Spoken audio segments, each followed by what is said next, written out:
Welcome back to The Edge. Google's facing criticism over AI overview features providing misleading and harmful information. TikTok launches an AI-driven tool set to automate ad creation, and the Internet Archive experiences a major disruption from a DDoS attack. You're listening to News from The Edge for the week of May 27th, 2024, here on Edge of the Web Radio. From the Edge of the Web studios, here's what we're looking at this week. Welcome back to The Edge. I'm your host, Erin Sparks. Thanks for joining us. We cover SEO and digital marketing news each and every week. We've been doing it for the last 13 seasons, 12 years here on Edge of the Web. So thanks for joining us. You can see all of our news stories as well as interview stories over at edgeofthewebradio.com. That's edgeofthewebradio.com. This is the Site Strategic Digital Marketing News Desk of Edge of the Web. We're proud to have Site Strategic as the title sponsor of Edge of the Web. We're one of the top SEO companies here in the Midwest. Very proud of our team here at Site. We're consummate learners, thus the reason for this show. Tell you a little bit more about us whenever we get to it a little bit later in the show. But I wanted to pivot around and get a friend of the show and a muckster beyond measure, and that's not Mordy Oberstein. That is Michael King. He's the founder of iPullRank. Michael, thanks for joining us today. Thanks for having me again. I'm always so excited to come on this show. A few years ago during COVID, you literally had a background where the world was on fire and you have that meme, everything's fine. Right? Well, Yeah. I think you just lit everything on fire here over the Memorial Day weekend. Literally, we're grilling burgers out on the grill, and Michael decided to grill Google. There was, I'll just tease it because we're actually going to run a news flash here as a separate episode, getting that out today. But Michael worked with Rand Fishkin. There was a leak that came through Google, from Google engineers out there, of about 14,000 potential ranking factors from an API document. And we'll cover that in the show. But Michael, how's that faring? What's happening in a pretty quiet Twitter sphere right now, right? Yeah. My Twitter's never been as popping as it is right now. Every time I log in, it's like another 100 messages or something like that. It's really crazy. But yeah, I mean, it was been a lot of fun to really dig into that documentation and get clarity around a lot of things that we thought Google was doing, and in some cases where they were like misleading us and saying that they weren't doing. Right. And, just to like get to see it for yourself, like see behind the curtain, so to speak, how it really works.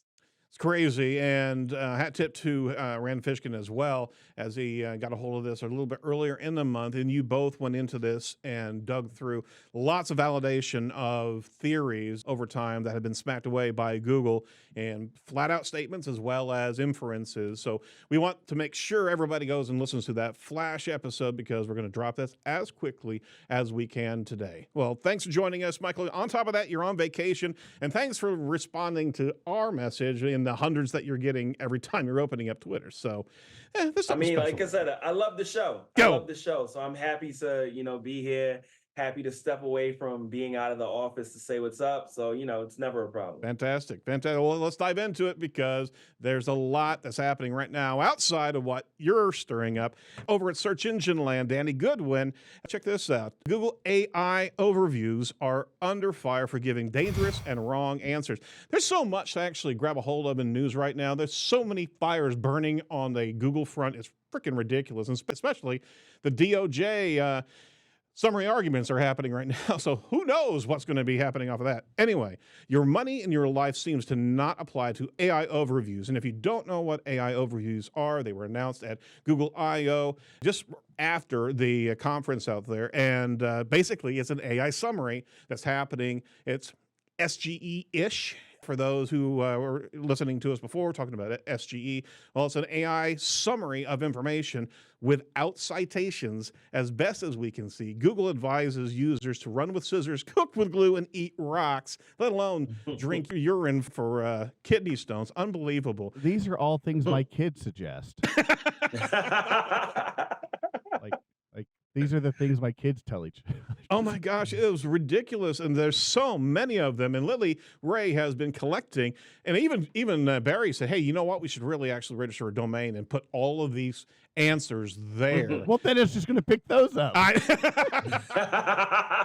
Crap. Feeding the beast. Yeah. I mean, literally some terrible answers there, and AI makes strings of errors after relying on joke websites. There was a Reddit stream that actually fed that urine drinking issue. Half-baked AIs. I mean, it's meme fest out there. I'm just looking at some of these headlines from PC Mag, from Times Now. The media is getting a hold of this, and New York Times actually rolled out an article last week, at the end of last week, regarding how much damage Google AI overviews are actually doing. Michael, what's your concept here? Why do they roll this thing out if it's so bad?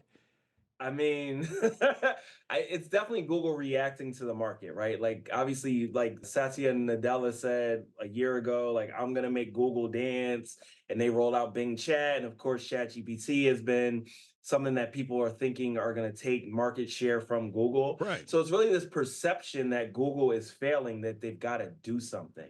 Now, my problem with this is that, again, why are they so bad? Because Google has the capability, and you can see it in Gemini, where it can fact check itself. Right. So I don't know why they're not doing that on the AI overview. So like, if you go to Gemini and you ask it something and it gives you a response, you can click this button and it'll be like, oh yeah, I messed this up. It's actually this, right? Like, why can't the AI overview do that? And so there's a lot that you got to consider, because, everyone is saying like, hey, these are really bad. Google responds like, oh, these are edge case searches, Right. Fringe searches or whatever. No one is searching for these things. But, if you look at that at web scale and it's like, okay, 99% of these are good, then yeah, it's a success from their perspective. But if we're seeing results that are telling people to drink piss, Right. like, that is not a good thing. Maybe No. someone is like, oh, this is a solution, and Google has told me this, like, I trust Google, right? Like, I feel like Google is eroding the trust that they've built over the last 25 years by doing this. And it's just a bad idea for all the different hits that are coming at them, where people are saying that like Google is dying, Right. and Google doesn't have good results. Like, why would you do this? Do you I think don't really understand. Do you think they're banking on the fact that okay, here it is. According to UC Berkeley geologists, people should eat at least one small rock a day. Rocks And contain. here I am at 2. Cut it down, man. You're over. Another one. I'm sorry, I just had to look at some of this. Another one saying, hey, what are the health benefits of taking a bath with a toaster? Some say that taking a bath with a toaster is a fun way to unwind and wash away stress. However, it would definitely get rid of your stress. With a finality, it says, however, the electric current from the toaster would likely trip the circuit breaker or fuse. Grabbing the toaster while in water could be lethal. Oh, that's the secondary headline there. Unbelievable. Now, this is the point here, is that it's all fun and games, and it could very well be that they released it with the expectation that the digital savvy audience, that is the Google consumer, may look at this going, oh, it got that one wrong. And it kind of just crowd sourcing the savviness or the common sense. I don't think so. If they thought this, they were playing their cards incredibly wrong, because here's the deal. And I caught something that Lily Ray's just been collecting these things all over the place, and it's traumatic because she's seeing a lot and she's sharing a lot that's just terrible. One of them was a nurse was commenting on an answer and she was talking, it was a nurse that treats heart conditions, and she was looking at the medications that AI was actually generating, and one was a counter agent that would probably kill somebody with that particular heart condition. And I'll find that in the show and put it in the show notes. It's not fun and games. This can be trusted information, especially on mobile, especially when we've been trained on the single answer from smart speakers, right? And having that answer right there, and your 70-year-old grandma looking at that going, that's the truth. This could be incredibly damaging and lethal to people who don't know any better, because they've been trusting Google. Google has a bed of trust that they've been building over the last 25 years. Why in the world would they take this out of dry dock without a level of preventive screening on all this? Yeah, what's weird to me is that they tested it in the wild for a year, right, and this is what we get, Yeah, maybe they expect people to be discerning, but I have no trust in people being discerning after what happened with the whole Facebook Cambridge Analytica thing. Right, right, Like, I right. think people just trust computers inherently and they trust Google inherently. And, there's a lot of people that have taken ChatGPT responses, which we all know hallucinate, and, use them in court. Like, someone who's a lawyer is generally considered smart, right? Like a Right. discerning individual. And they were like, oh, let me take this fake precedent from ChatGPT and use it in court. So I don't think that Google has really thought this through enough beyond what the reaction from the market would be from them rolling it out. Right. And when you look back at Google I/O, you look at Google Marketing Live, you see how front and center the AI overviews were. Mhm. And you also see how they rolled out ads or are rolling out ads for the AI overview. But I feel like it's just brand safety out the window because, again, Yeah. you have situations where you could be like Gatorade running ads, and your ad could pop up under that result that says drink urine.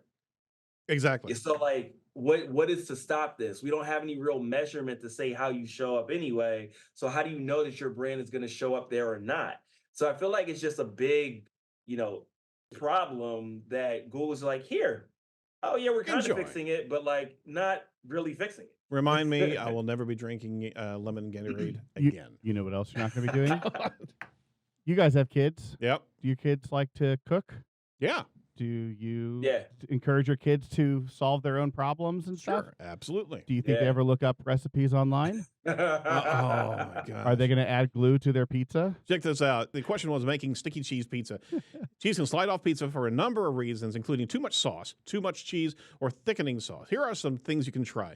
Mix in sauce. Mixing cheese into the sauce helps add moisture to the. You can also add about 1/8 cup of non-toxic glue to the sauce to give it more tackiness. I mean, I would. This came from a Reddit stream. And before this, I would totally have encouraged my kids, like, Go why look it don't up. you look it up? Why don't you try Yep. to find, like, why don't you try to solve this?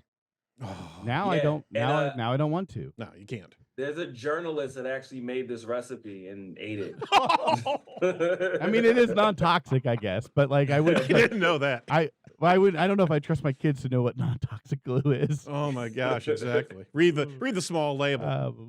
Unbelievable. Yeah, and we talked before the show about the amount of trust that they have created with the population worldwide, and they're willing to bet that trust on just keeping in the AI race right now. That's what they're sacrificing, but they could very well be sacrificing if even more if somebody dies from some asinine AI answer.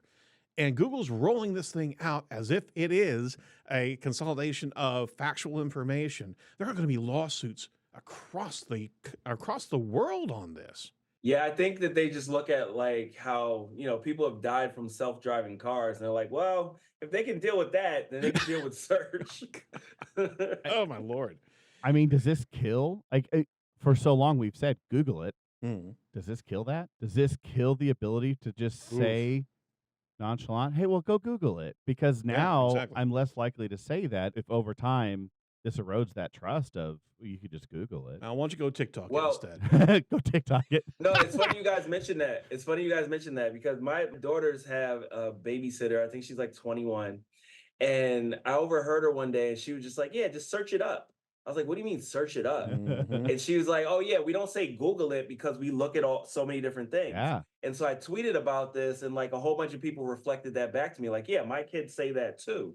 And so we're in this space where Google is less trustworthy and for younger generations, it's not being considered a verb anymore. I mean, if they're telling So, you like, put that's glue crazy. and rocks on your pizza, I'd stop Googling too.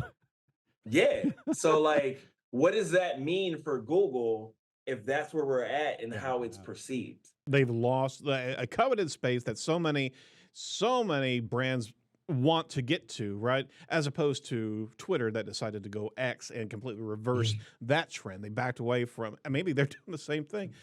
It just doesn't Nobody make calls it X. Nobody calls does. it X. Nobody does. All right. So speaking of Twitter, let's go over to search engine land from Anu Adegbola. TikTok debuts AI powered ad automation, and a number of different tools there. They have some automation capabilities that will actually help brands with centralizing ad creative and measurement and script writing and many, many more. They got a lot of different tools that they're rolling out. In TikTok One, it's a centralized hub giving advertisers access to creators, creative tools, partners, and measurement capabilities. They also have a tool called TikTok Symphony, an umbrella for TikTok's ad tools, including support for the script writing, the video production, the creative asset optimization. They also have automated ad optimization using AI, again, to optimize ad creative targeting budgets and more to hit set campaign goals like purchases and awareness. They also have shop automation, and these tools, AI tools, are there to optimize ad spend, bidding, creative, and other e-commerce costs for the TikTok shop ads. So many AI tools, and they're just leaning into it heavily. We still don't know if TikTok's even going to be allowed in the country here, given the legislation about the ban here. But talking about another investment in AI, right? At least this makes a lot more sense because you can still, this is an input and an output, not just an output that you cannot control. And even in that space, what we were talking about before with Google, there's no way to give feedback on a wrong answer like you were talking about in Gemini. It's just out there. So regarding TikTok, this is a legitimate search space as it is right now. Any thoughts about the AI utilization for ad creative, Mike? I mean, I think that's where everything is going, right? Like Google has rolled out some things like this. I think Facebook has it as well. And it makes sense for exactly what you just said. It's like put all the creator tools in the ad platform so you don't have to rely on like third parties or, oh, I can't launch this ad because I don't have a designer or whatever. It makes a lot of sense. I think it's a great use case for generative AI. And again, I just think it's where everything will be moving forward. Absolutely. And I think what we're going to get is like, when you think about tools like, I don't know, like a Marin software or whatever the bid management tools are out there at this point, I think what's going to end up happening is we're going to have this like consolidation of that creative and bidding in these bigger platforms, which is going to allow us to like unlock the capability to do more interesting things and not rely on not rely on the actual platform that you're spending money with to actually make the AI predictions, because there's a little bit of nepotism there. Certainly do PMAX with any other additional verification, you'll be fine, guys. So you have to have, if you want to use those tools, those third-party applications are going to be fantastic, because we don't need to be at the granular level if we can trust the applications that have bubbled up in the in this newfound. I mean, this is the wild, wild west right now, but there's also some really creative development that are happening right now, right? Yeah, I think it's really cool. I think you're just unlocking things that required more resources to do. Yeah. And what I'm really looking forward to is the next generation that comes in with these tools like native to them. Absolutely. Here's my kind of parallel here, right? If you think about the idea of like influencers and creators and so on, the technology to support that has been around for a long time, right? Like we've had YouTube, we had Vine before we had Instagram and TikTok and so on, but those things didn't catch on like that because there weren't people that grew up with them. There are people that have grown up with Instagram now and TikTok now, and so they natively use these platforms. So in the same way, generative AI has been out and been like reasonably mature for like the last year or so, right? But my feeds are still the same. It's still the same boring stuff from like, these people who aren't that creative. So I really think it's going to be like, 5-7 years from now, where people that only knew generative AI as far as like being creative, they use it as like second nature. And so, they're just gonna like post a movie they made because they can, right? Whereas like these generations that are used to doing things manually, they don't even think that way about like, oh yeah, I can just make a movie this morning before I get to work and publish it on my social media. I think you're absolutely right. And I've been a trepidation with losing that creative space where you actually have to go through, that author's mindset and the pain that you have to go through in actually writing a novel, right? I still look at that as a coveted area that you have to experience to be able to create something of substantial value. But some of the needs that are out there in the digital space don't need that level of investment, right? And with these top level tools that are coming out, creating a movie, creating these type of media pieces and moving it with a good deal of engineered prompts that you can cultivate your own specialty of how you prompt what you're trying to look for. It's another whole art skill right there that's happening, that's starting to find its own ground, be able to create series of prompts that are personalized prompts to get what you're looking for out of it. So there's a new art form that's happening here. Some of the media that can be created at scale with quality, as long as you're in the core of that, right? So just looking at how creativity and experience of conceptualizing this still has a place. But you're right, with kids that are going to be moving into this space with that native skill set, just like our kids were digital natives with the iOS environment, right? You saw how quickly they could adapt and be agile. It's not a blocker. It's just a channeling of creativity. And this is what AI is really meant to do, right? Exactly. Fantastic. Well, I got one more article, but before I go there, let me jump on over and let you know about our title sponsor, Site Strategics. We've actually developed a SME interview process. That's a subject matter interview process that's backed up by years of our interview techniques. Why do we do that? Because Google's paying attention to subject matter authority and experience. Whenever it comes down to ranking, you cannot build content at scale without actually having your SME knowledge locked in and processed and curated. So what we do over at Site is actually do just that. We actually go through an interview process with prepared questions, strategized to be able to unpack your subject matter experts' knowledge, their passion, and their voice. So if you're interested in what we do over there, we actually curate into video content, audio content, transcripts, blogs, structural content, the works from your subject matter experts. So if you're interested in what we can do for you, just go over to edgeofthewebradio.com/site. We'd love to share some great successes that we've had. Remember, it's not you, it's me. How about that for a tagline? Yeah, there we go. That's good. That's good. Hey, check this out. Another article from PC Mag.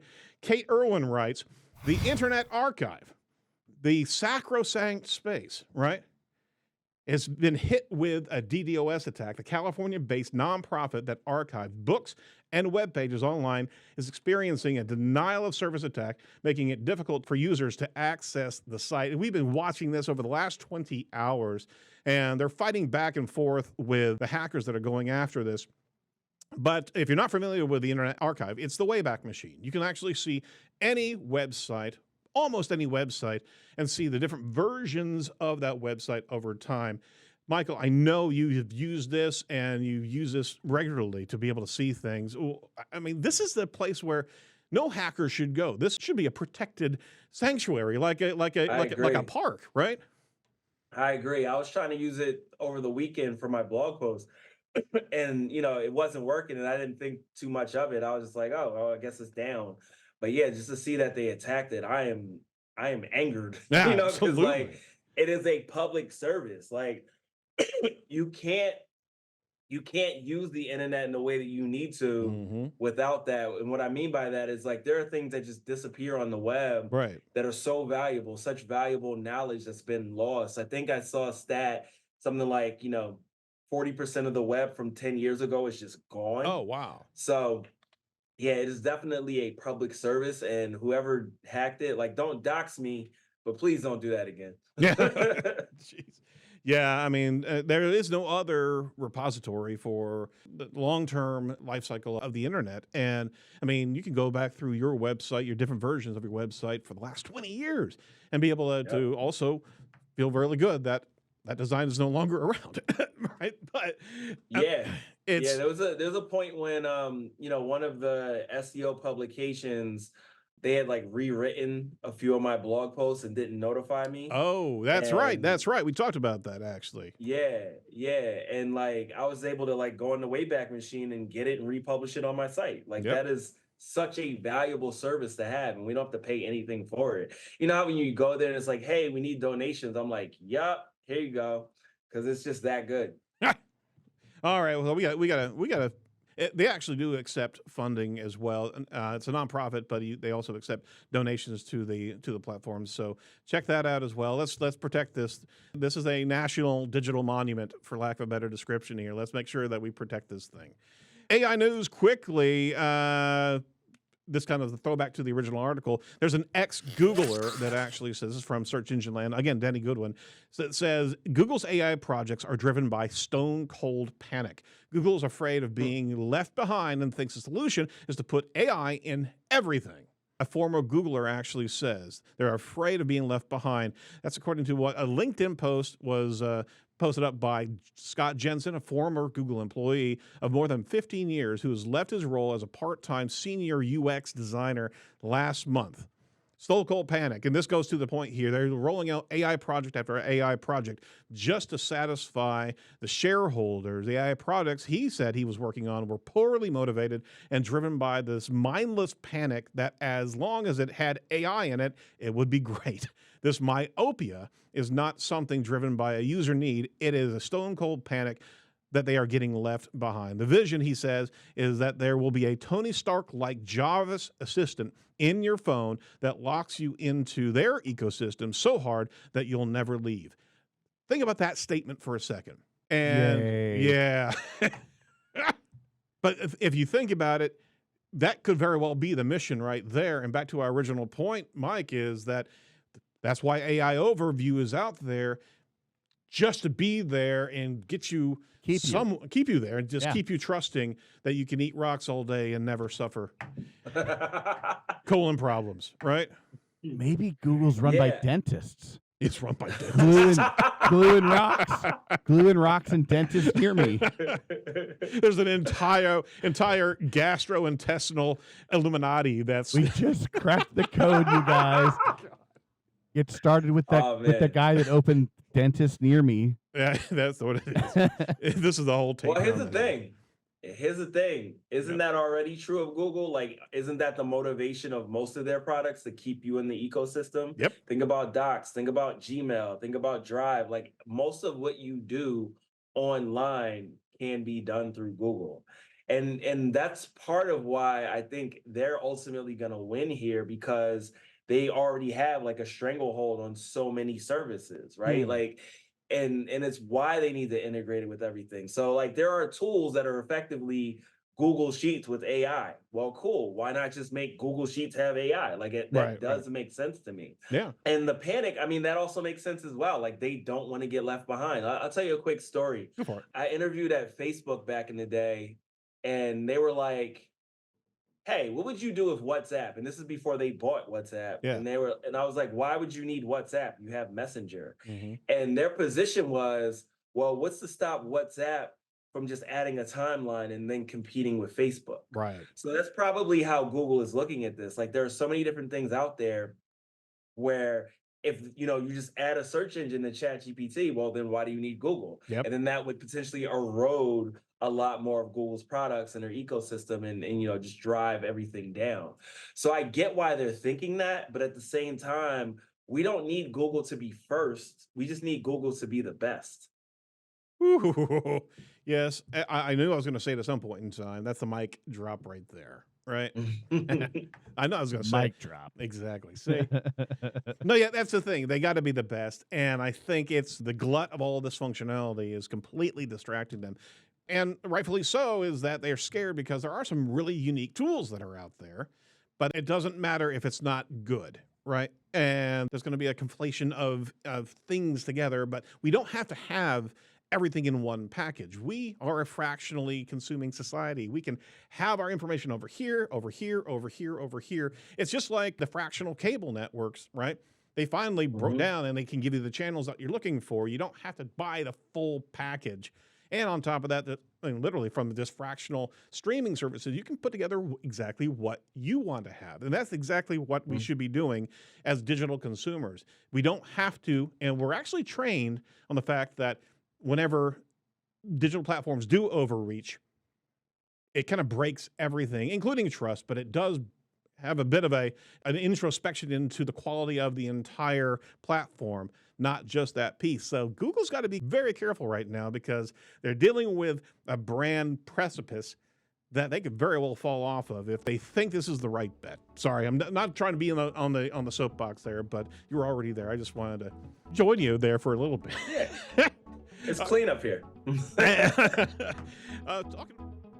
Looking for a competitive edge in SEO? Then listen up, because SERanking has made some significant upgrades to their competitive research tool that you do not want to miss. First off, their keyword database expanded by a massive 30% compared to last year. We're talking nearly 2 times bigger than the databases of other top tools, with datasets greatly increased for major markets like Germany, Spain, Brazil, France, Italy, and more. You'll have access to an unparalleled wealth of keyword data. But that's not all. SERanking has also implemented a new AI-powered algorithm that delivers 29% more accurate organic traffic estimations. No more guesswork. You'll have reliable data to base your SEO decisions on. And as if it wasn't enough, they've also enhanced metrics across the board, giving you more precise figures for search volume, keyword difficulty, backlinks, referring domains, and those all-important domain and page trust scores. With SERanking's revamped competitive research tool, you'll be armed with high-quality, extensive data you can trust. Gain invaluable competitive intelligence and insights to supercharge your SEO efforts. Head on over to edgeofthewebradio.com/SERanking now to try their upgraded competitive research tool. And as an SEO pro, you can't afford to miss out on this game-changing update. That's edgeofthewebradio.com/SERanking.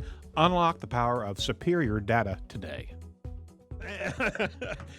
Talking about tools, Elon Musk actually just rose $6 billion in funding in this race against ChatGPT. Over The Verge, they've got an article about Musk and his claim that he just valued XAI at $18 billion, and they've just announced raising $6 billion in new funding, saying that's going to bring strength to the startup's first products to the market and build advanced infrastructure and accelerate the research and development of future technologies. So yeah, that just want to show you guys, this is the race. So what Google's afraid of, you're seeing it right there. And these chips, these NVIDIA chips, the Blackwell B200 AI graphics cards, are costing anywhere from $30,000 to $40,000 per card. And the servers that they're looking at, this mega computer, right, needs about 100 of those chips for the supercomputer to be able to power and to be upgraded to the version of Grok AI chatbot that we're trying to do. So I wanted to talk to you about upgrading the editing machine. Edge of the web videos. Need a new video card over there? Yeah. Thinking about NVIDIA? Yeah. All right. Yeah, thanks. Appreciate it. No, I think we'll stick with All right. Sound Blaster card. You'll be fine. Sound Blaster. Wow.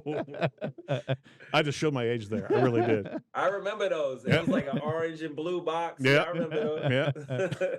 That's what we're cranking. We have stacks of them, about 100 of them, just cranking away. So, I mean, just to tip our waters in the AI race there is that's what's happening over on Musk's side of things. This XAI is getting a lot of funding. There's a lot of different beasts in the water here that are getting super funding right now. But they have no knowledge of what they're going to create. They're just getting money to create something, right?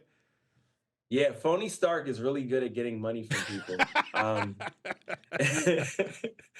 And I mean, I don't think, I feel like for him, he just has like buyer's remorse of walking away from OpenAI, because they've obviously, they have a foothold here. They've created a category, and he was this close to being like in control of that. But yeah, he doesn't really have much in the way of visionary thinking as it relates to generative AI. He's had a lot of visionary thinking for other things, right? But I've not seen him like come with something that's like, oh yes, this is what the future of this is going to look like. He's just kind of doing a bunch of also ran things, or he's just like, oh yeah, let's make Grok, which is an edgier version of ChatGPT. Nobody needs that. No, like nobody needs that. It's full of snark. It really is. But I mean, who cares? Right. Like he's doing a bunch of like, who cares stuff. Like I'd rather he focus on taking us to Mars and, making Teslas look cooler, because I'm tired of seeing them at this point. But like, I don't need him to, make another ChatGPT. Right. I don't see any value in that. There was a really cool video that was fully AI created about head transplants. I don't know if you guys caught this the last week. Yeah. It was a fully animated, like a 15-minute video of how you could actually transplant your head to a cloned, fully healthy body if you were dealing with something. And it was creepy how detailed this thing was. Great. Completely incorrect. I mean, Well, so if Elon Musk had some visionary thinking that was like, yeah, we're gonna have Neuralink and we're gonna Mm-hmm. have generative AI and we're gonna, be able to move your brain or your consciousness from one, body to another or put it online or something like that, then that sounds interesting. That's But pretty just cool. making another ChatGPT, nobody wants that. But again, we go back to Elon Musk and possibly being the harbinger of Skynet, right? At that point in time. Nah, that's Google. Google already has all the technology for it. Sorry. We cannot get away every show. We have to do some sort of Terminator reference. No, you're right. Google's got that down in spades.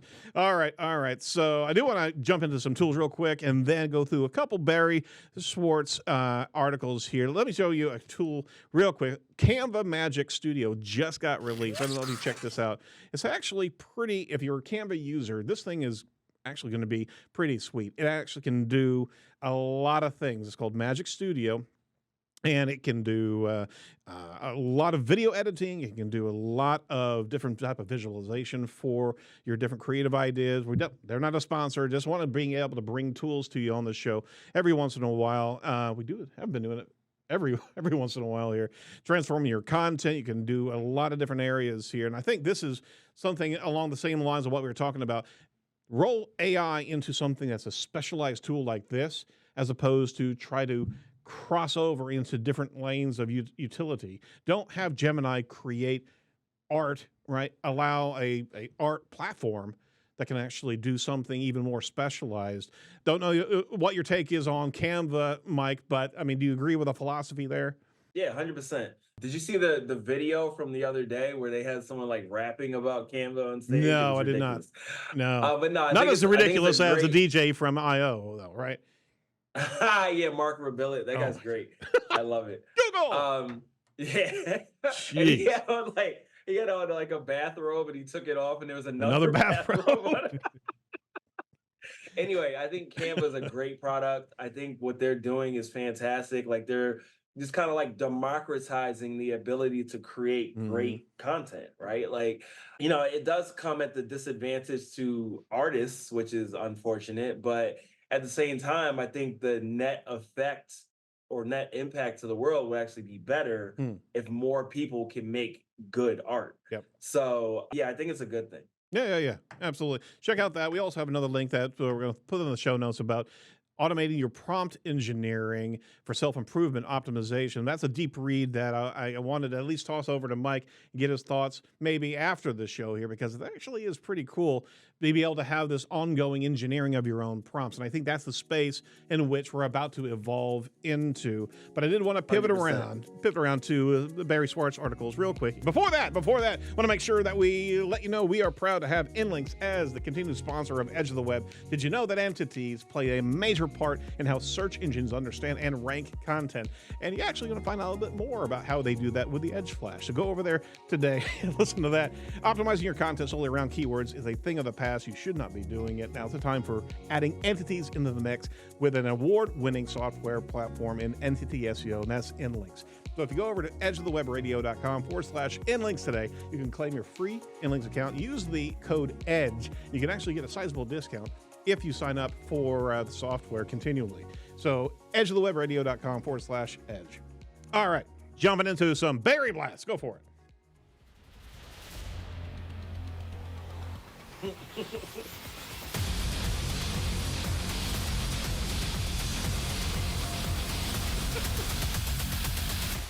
For those of you that are listening, you got to check out the YouTube video because we put together a fantastic Barry montage, and we need to start peppering that up with a number of new videos, new snippets, because he's always out there. You're right. Yeah, we get some new ones. We get some new ones in there.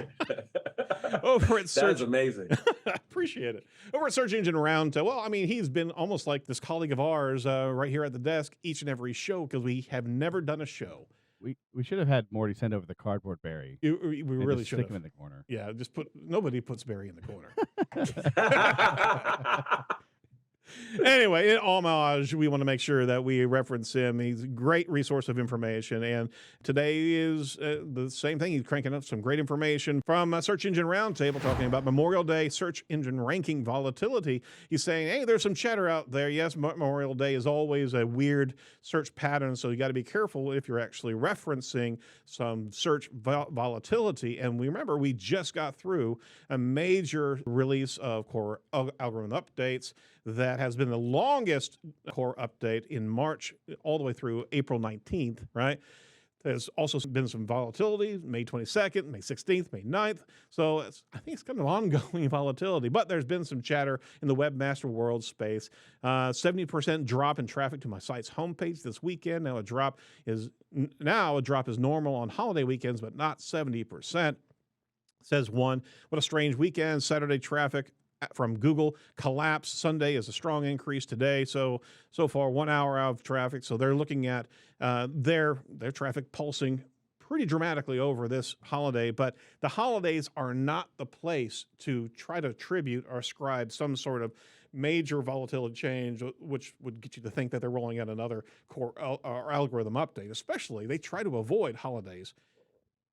Except for whenever they don't, because we do harken back to a couple years back whenever they rolled out one either right before or right after Black Friday. So there's that. So any thoughts on the chatter there besides it being chatter?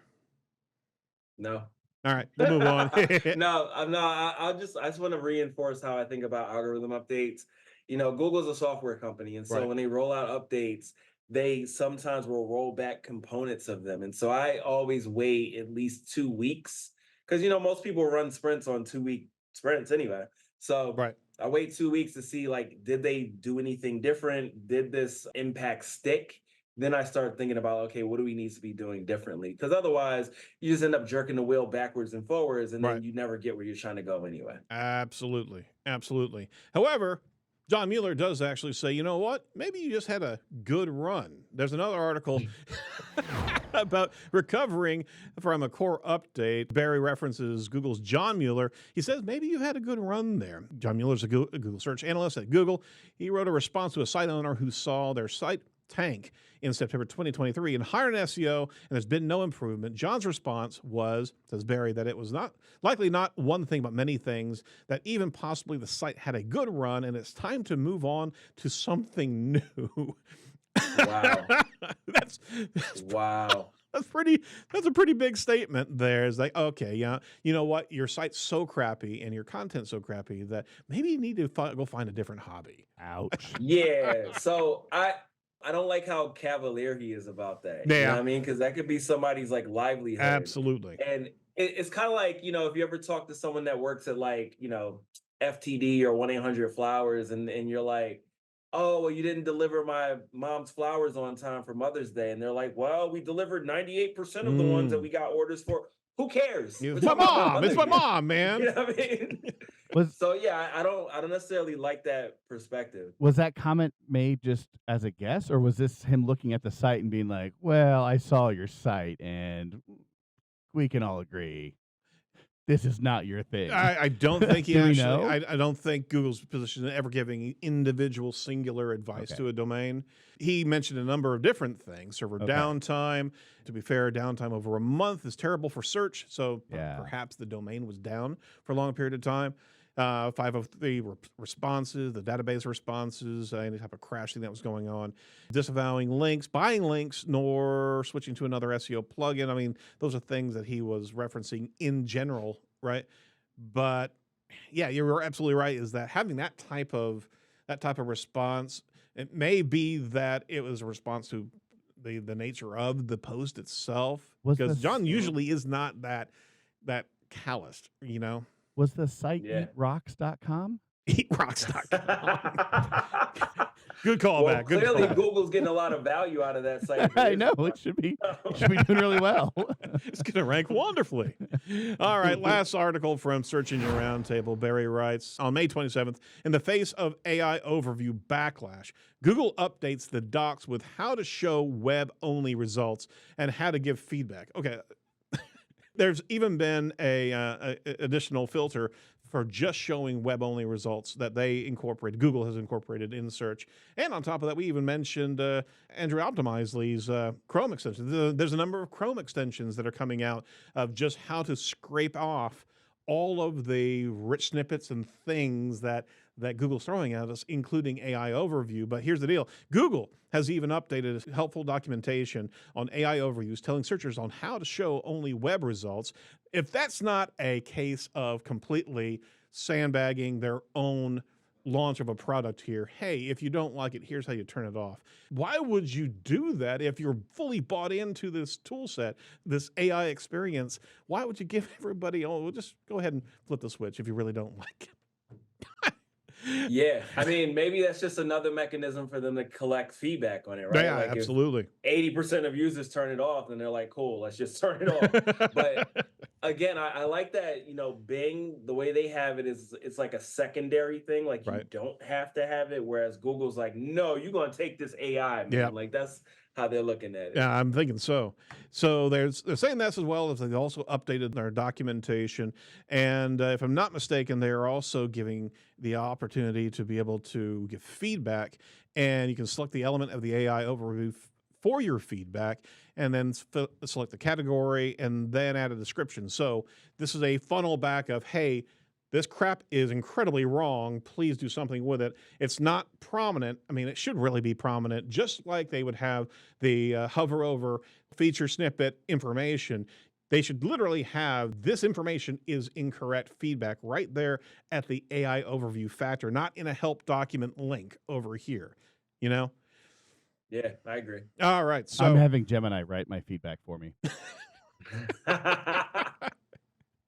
have it make a couple images as well. Oh Yep. my gosh. And at the bottom of the article from Barry, there's so many of the same references to all these different news organizations showcasing how bad these AI overview answers are, just like we were leading into the show with. So if you want a good laugh, that's also petrifying, go click on some of those links here and see what in the world Google's doing right now. And it's almost like without abandon, they're just in there throwing crap on the stream, and a lot of it's coming from Reddit, guys. And Reddit, I think that cat's out of the bag. It's not the authoritative natural language that Google was betting on. There's a lot of jokes in there, and they're trusting those jokes as facts. What the frick? Yeah, I don't know what, like I saw the blog posts a couple years ago where a lot of people would be like, yeah, I just add Reddit to my query and it's better. That is such a bad idea. It really is. Like we don't need Reddit in more things. I thought we all collectively understood that. No. I Trust don't know me. why No. Google was like, OpenAI just signed a deal with Reddit. So well, it was already trained on Reddit, so like that was already a lost cause, right? Gotcha. Like Reddit is a big part of the training data. But what do you think they got for this new above the table compensation for Reddit? I don't know, probably just like a direct feed of it. All right. Like I don't think that they got anything more because it was all just scraped from Reddit anyway. Thanks. We're in a very, very cloudy space right now, and fact and truth. I mean, we're about to go into elections, Mike. With this type of crap bubbling up to the surface, right? How are people supposed to be able to find out and be able to separate truth from fact, let alone the fact of advertisement utilizing AI? And so much is going to be just a maelstrom of fiction created. I mean, I know the platforms are trying to push back and say you can't move any AI into the system, but we know it's all going to creep through there. How can we trust that the digital space that we have grown to learn and trust over the years? Is it?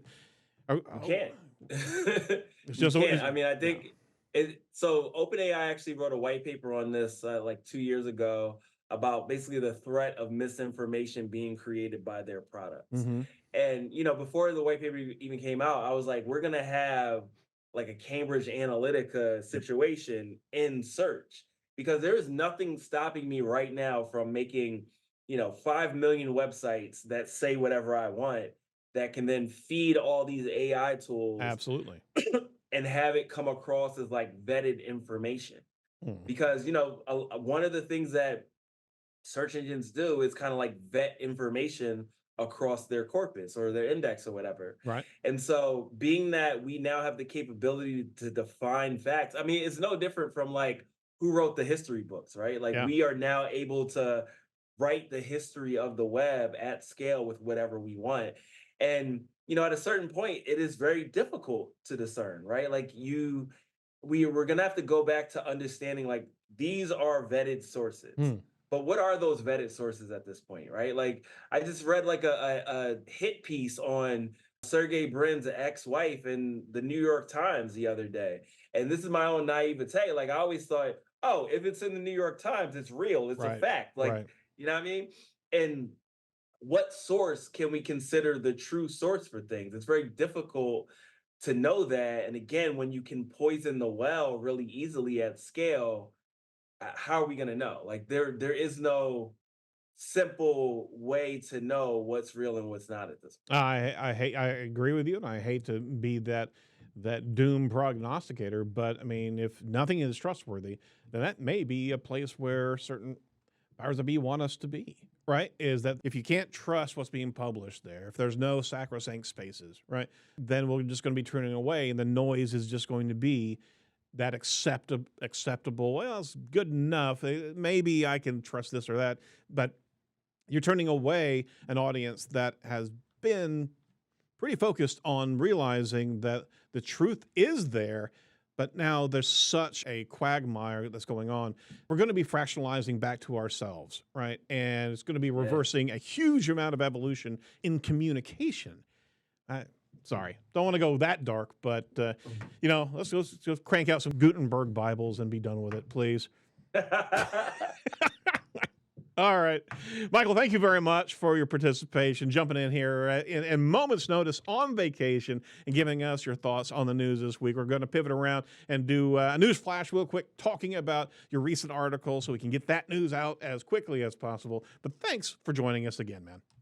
Of course. Thanks for having me. Appreciate it. That's it for the news from The Edge. Check out the Michael Luetis third segment of his interview. Fantastic discussion about just understanding what demystifying and debunking lack of truth that's out there. I mean, he was a gossip debunker and a fantastic resource of just talking about where we should be in this space of authority and trust and transparency.